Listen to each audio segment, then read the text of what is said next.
សម្ដេចធិបតីលើកទឹកចិត្តឲ្យក្រសួងមហាផ្ទៃកម្ពុជាក្រសួងសន្តិសុខសាធារណរដ្ឋឡាវនិងក្រសួងនគរបាលវៀតណាមបន្តពង្រឹងកិច្ចសហប្រតិបត្តិការឲ្យកាន់តែរីកចម្រើនបន្ថែមទៀតសម្ដេចមហាបវរធិបតីហ៊ុនម៉ាណែតនាយករដ្ឋមន្ត្រីនៃប្រជាណាចក្រកម្ពុជាបានអនុញ្ញាតឲ្យឯកឧត្តមសេនីយ៍ឯកវ៉ាន់ថងកងម៉ានីរដ្ឋមន្ត្រីក្រសួងសន្តិសុខសាធារណរដ្ឋនៃសាធារណរដ្ឋប្រជាធិបតេយ្យប្រជាមានិតឡាវនិងឯកឧត្តមនាយឧត្តមសេនីយ៍លឿងតាមខ្វាងរដ្ឋមន្ត្រីក្រសួងនគរបាលនៃសាធារណរដ្ឋសង្គមនិយមវៀតណាមចូលជួបសម្ដែងការកុសលនិងពិភាក្សាការងារនៅវិមានសន្តិភាពក្នុងឱកាសនៃជំនួបដែលធ្វើឡើងនៅថ្ងៃទី30ខែមិថុនាឆ្នាំ2026ឯកឧត្តមរដ្ឋមន្ត្រីក្រសួងសន្តិសុខសាធារណរដ្ឋឡាវនិងឯកឧត្តមរដ្ឋមន្ត្រីក្រសួងនគរបាលវៀតណាមបានសម្ដែងនូវការវិដំឡៃខ្ពស់ចំពោះកិច្ចសហប្រតិបត្តិការដ៏ល្អរវាងក្រសួងសន្តិសុខសាធារណរដ្ឋឡាវក្រសួងនគរបាលវៀតណាមនិងក្រសួងមហាផ្ទៃកម្ពុជាដែលកិច្ចសហប្រតិបត្តិការដ៏ល្អនេះបានចូលរួមចំណែកដល់ការពង្រឹងនិងពង្រីកនូវទំនាក់ទំនងនិងកិច្ចសហប្រតិបត្តិការរវាងប្រទេសទាំង3ឯក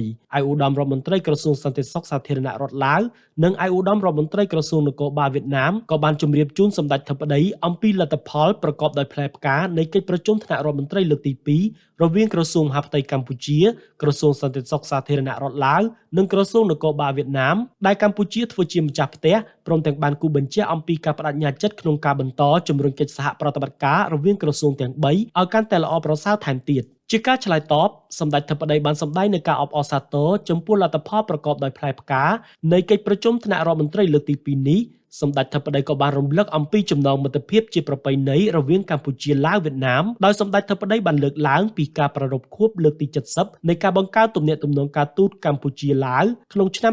2026នេះនិងការត្រៀមប្រារព្ធខួបលើកទី60នៃការបង្កើតទំនាក់ទំនងការទូតកម្ពុជាវៀតណាមនាឆ្នាំ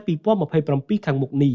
ទន្ទឹមនឹងនេះសម្ដេចធិបតីក៏បានគូបញ្ជាក់អំពីសារៈសំខាន់នៃការបន្តពង្រឹងនិងពង្រីកទំនាក់ទំនងនិងកិច្ចសហប្រតិបត្តិការរវាងប្រទេសទាំង3កម្ពុជាឡាវវៀតណាមឲ្យកាន់តែរឹងមាំបន្ថែមទៀតសម្ដេចធិបតីនិងឯកឧត្តមរដ្ឋមន្ត្រីក្រសួងសន្តិសុខសាធារណរដ្ឋឡាវនិងឯកឧត្តមរដ្ឋមន្ត្រីក្រសួងនគរបាលវៀតណាមក៏បានបន្តពិភាក្សានិងផ្លាស់ប្តូរយោបល់គ្នានៅក្នុងការជំរុញការពង្រឹងនិងការពង្រីកកិច្ចសហប្រតិបត្តិការលើវិស័យសន្តិសុខនៃប្រទេសទាំង3ជាពិសេសការជំរុញឲ្យអាជ្ញាធរខេត្តជាប់ព្រំដែនបន្តសហការយ៉ាងជិតស្និទ្ធក្នុងការងារថែរក្សាសន្តិសុខសម្ដៅប្រែក្លាយតំបន់ព្រំដែនជាព្រំដែនសន្តិភាពមិត្តភាពសហប្រតិបត្តិការនិងការអភិវឌ្ឍព្រមទាំងបន្តកិច្ចសហប្រតិបត្តិការឲ្យកាន់តែជិតស្និទ្ធថែមទៀតក្នុងការប្រយុទ្ធប្រឆាំងនឹងឧក្រិដ្ឋកម្មឆ្លងដែនការជួញដូរមនុស្សការរត់ពន្ធគ្រឿងញៀនក៏ដូចជាការប្រយុទ្ធប្រឆាំងនឹងការឆបោកតាមប្រព័ន្ធបច្ចេកវិទ្យា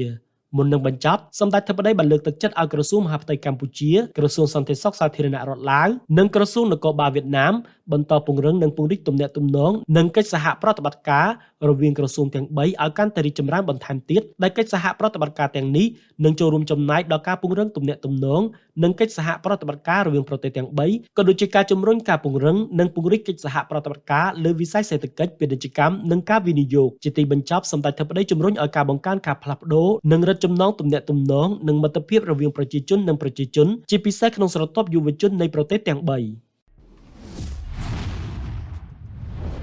ត្រយងនាំសារពិតគ្រប់ទីកន្លែង